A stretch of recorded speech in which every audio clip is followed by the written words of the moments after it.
পশ্চিমবঙ্গ গণতান্ত্রিক লেখক শিল্পী সংঘ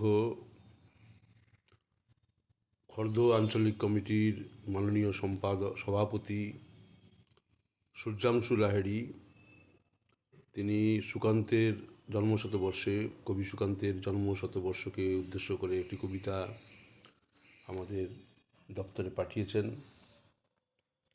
এবং সেই কবিতাটি আমি পাঠ করে শোনাচ্ছি। সুকান্তকে নিবেদিত। সূর্যাংশু লাহিড়ী।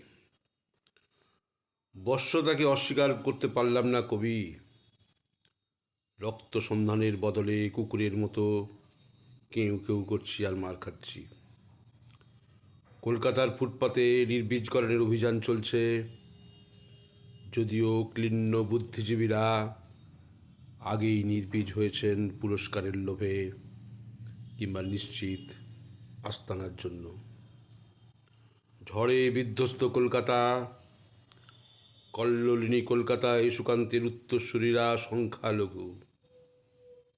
তবুও তোমার কবিতা পড়া হচ্ছে। 18 বছরের যৌবনকে হত্যা করে বুড়ো সুকান্তকে স্মরণ করছে নতজানু ক্লীব বুদ্ধিজীবীর দল। বিদীর্ণ স্বদেশে ভয়াবহ শূন্যতা ঘোষণা করুক আসন্ন ঝড়ের পূর্বাভাস। চড়া বিধ্বস্ত বাংলায় আরেকবার জন্ম নিক আমাদের সুকান্ত। নমস্কার।